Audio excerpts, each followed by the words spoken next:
Hello, everyone. Welcome to Durrett's Take. It's that time of the week where I go over my NFL predictions for this week. So let's get started with tonight's Thursday night football game between the Commanders and the Eagles, who are 4-point favorites. The winner of this game doesn't automatically mean they'll win the division since they'll have to play each other again, but it would be a good boost for the winner, especially Philadelphia, since they would, defend home turf, but also they would have two fewer losses than the Commanders. And the Eagles have been playing mostly bad teams in their winning streak, so it's kind of hard to exactly know what may happen.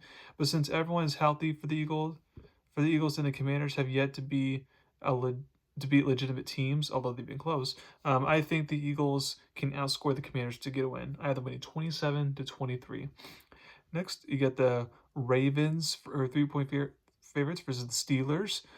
This should be a really good game that comes down to the wire. Again, the winner of this game doesn't automatically win division since they'll play each other again. I just really like the momentum of the way the Pittsburgh Steelers are rolling right now with Russell Wilson since he's become the quarterback.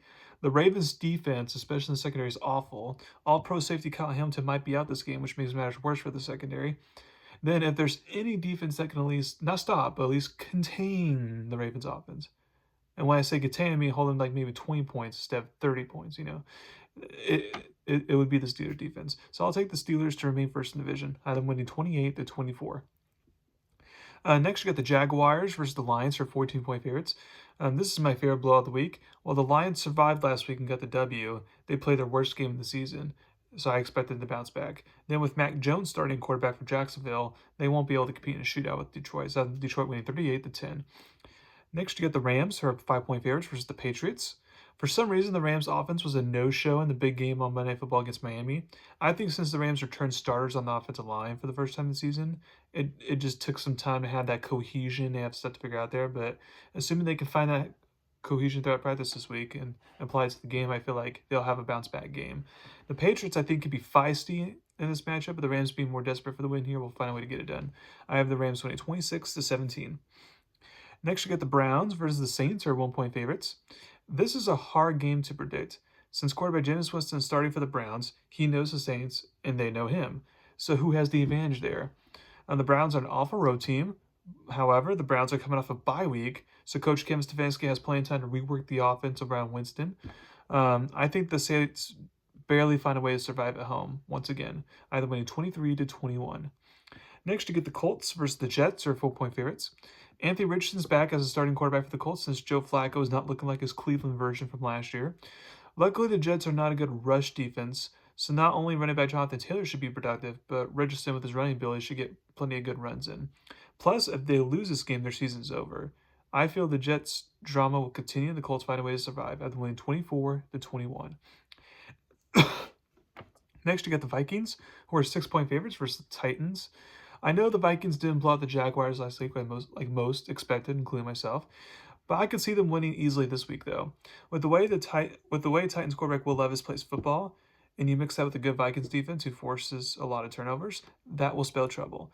As long as Vikings quarterback Sam Darnold doesn't have 3+ interceptions like he did last week, then the Vikings should win easily. I have them winning 31-17. Next, you got the Raiders versus the Dolphins, who are 7-point favorites. This is another game I like to be a blowout. I know there's the factor of Las Vegas coming off a bye week, so they may look better than expected, but I expect Miami's offense just to be too much for the Raiders. And if Miami's defense could play like it did this past Monday, then I'd be surprised if the game's close. I have Miami winning 34-16. Next, you get the Packers, who are 5-point favorites versus the Bears. This rivalry game had appeal a few weeks ago, but not anymore. The Bears' offense is in total disarray, and I don't see them getting out of their funk. I don't think firing their offensive coordinator, Shane Waldron's the total answer to solve all their problems. Also, Coach Matt LaFleur and the Packers are coming off a bye week after their embarrassing loss to Detroit 2 weeks ago. So when you tack on the fact that the Packers have dominated this rivalry in general, this feels like a Green Bay win. I have Green Bay winning 30-13.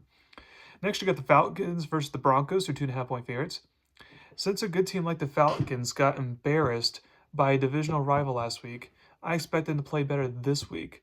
However, I can see the scenario that they don't. Denver has a good defense and a pocket passer like Kirk Cousins, if he even plays this week, because he's questionable as of right now.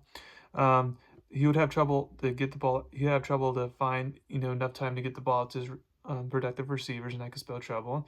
And then Broncos quarterback Bo Nix should have time to dissect plays and play a good game since the Falcons don't have a good pass rush. Then I don't trust Atlanta's kicking situation as of right now. So I have Denver getting a close win to keep themselves in the playoff hunt, either winning 20-17. Next, we got the Seahawks versus the 49ers, are 6.5-point favorites. The Seahawks are coming off a needed bye week. They had some key players injured, and that should return for this game. However, the Seahawks over the last few years have struggled against the 49ers. Therefore, I see that continuing unless the 49ers have another special teams meltdown like they did against the Buccaneers last week that would allow Seattle to remain in the game. I have 49ers winning 31-20. Next, you get the Chiefs versus the Bills, are 2-point favorites. The biggest game of the week. If the Chiefs win, they basically clinch the number one seed. This is a game that the Chiefs could finally lose. However, the Bills have some injury concerns of their own. If receivers Amari Cooper and Keon Coleman are out again for Buffalo like they were last week, then the Bills will struggle to score against the top 3 defense in the league. If the Bills are totally healthy, I'll pick them to win, but if they're not healthy, in this case I don't think they are at receivers spot, then I'll take the Chiefs to get the win and remain undefeated. At the Chiefs winning 19-17. Next, you get the Bengals versus the Chargers, who are 1.5-point favorites for Sunday football. This is it for the Bengals. This is their last chance to be a playoff caliber team. If they lose, they're officially out of the playoff mix. Luckily for the Bengals defense, the Chargers are not a high-power passing team, so as long as the Chargers can stop the run, then they'll have a chance.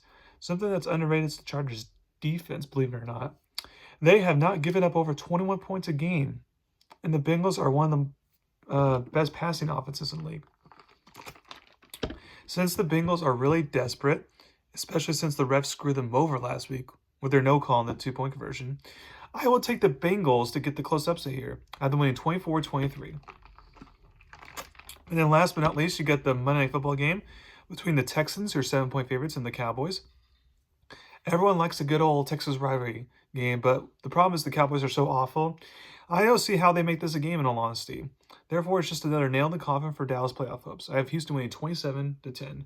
So thank you very much for listening to my podcast today. Please subscribe to my channel to learn about me. Thank you very much. You all have a wonderful day.